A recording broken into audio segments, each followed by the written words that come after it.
बिस्मिल्लाहिर्रहमानिर्रहीम। अस्सलाम वालेकुम। इस वीडियो पे जाने से पहले मैं आप सबसे ये रिक्वेस्ट करूंगा कि आप इस चैनल को सब्सक्राइब करें ताकि आपको सेहत से मिलकर आने वाली वीडियोस हैं उनका नोटिफिकेशन मिल सके।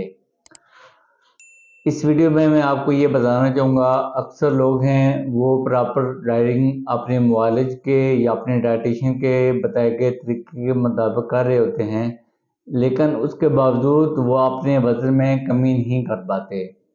तो वो लोग जो ये सारी एक्टिविटी कर रहे होते हैं डाइटिंग वाली, उसके बावजूद उनका जो वज़न कम नहीं हो रहा था, तो उनको इसकी जो वाकई वजूहात हैं मोटापे की, उसके ऊपर ज़रूर सर्च करनी चाहिए।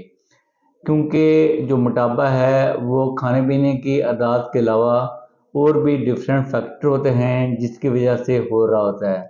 तो वो क्या फैक्टर हैं वो मैं आपको बताना चाहूँगा। पहला जो मोस्ट कॉमन फैक्टर है वो ये है कि लैक ऑफ फिज़िकल एक्टिविटी।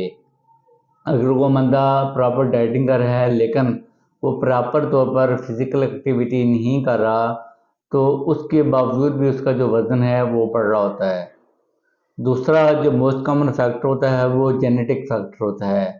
अगर वो बंदा जो डाइटिंग कर रहा है लेकिन उसका ख़ानदानी मोटापा चलता आ रहा है, तो उसकी जो नेक्स्ट जनरेशन है उसमें भी मोटापा होने का जो रिस्क है वो ज़्यादा होता है।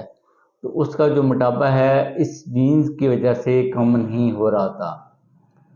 इसके बाद जैसे कि डाइटिंग तो कर रहा है लेकिन उसने प्रॉपर जो डाइटिंग वाले कुछ मेजर्स हैं वो उसके बारे में आपको दोबारा उसको रिकंसल्ट करना चाहिए अपने डाइटिशियन के साथ।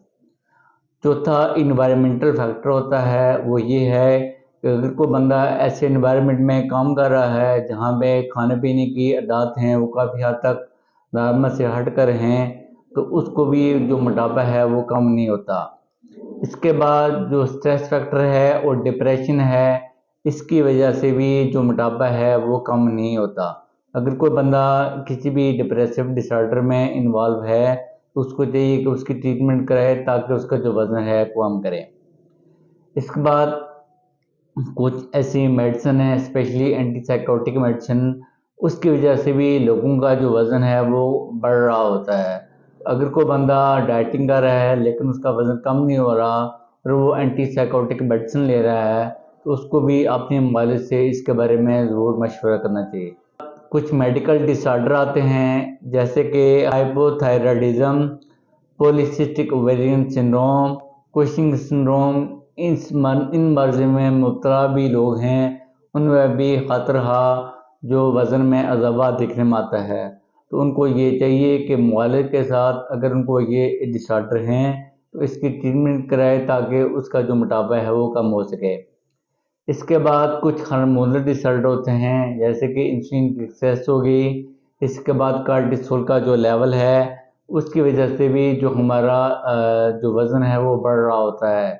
अक्सर लोग जो स्टेरॉयड ले रहे होते हैं उनमें भी देखा गया है कि उसमें भी कार्टिकोस्टेरॉयड होते हैं, उनकी वजह से भी उनका जो वज़न है वो बढ़ रहा होता है।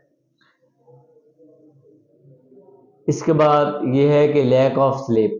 वो लोग जो अपनी प्रॉपर नींद नहीं करते, एक अडल्ट जो बंदा है उसको ये चाहिए कि एक दिन में तकरीबन 7 से 8 घंटे जो नींद है वो ज़रूर पूरी करे। नींद की कमी का जो शिकार लोग हैं उनका भी डाइटिंग के बावजूद अपना वज़न कम नहीं हो रहा होता। तो अब मैं आपको लास्ट में ये बताना चाहूँगा कि अगर कोई बंदा लास्ट में आपको ये बताना चाहूँगा कि अगर किसी बंदे का डाइटिंग के बावजूद उसका वज़न कम नहीं हो रहा था, उसको ये चाहिए कि अपने जो बाकी फैक्टर हैं उसके ऊपर ज़रूर ध्यान दे और उनके ऊपर उसका इलाज करे और अपने मोटापे को कम करे। शुक्रिया।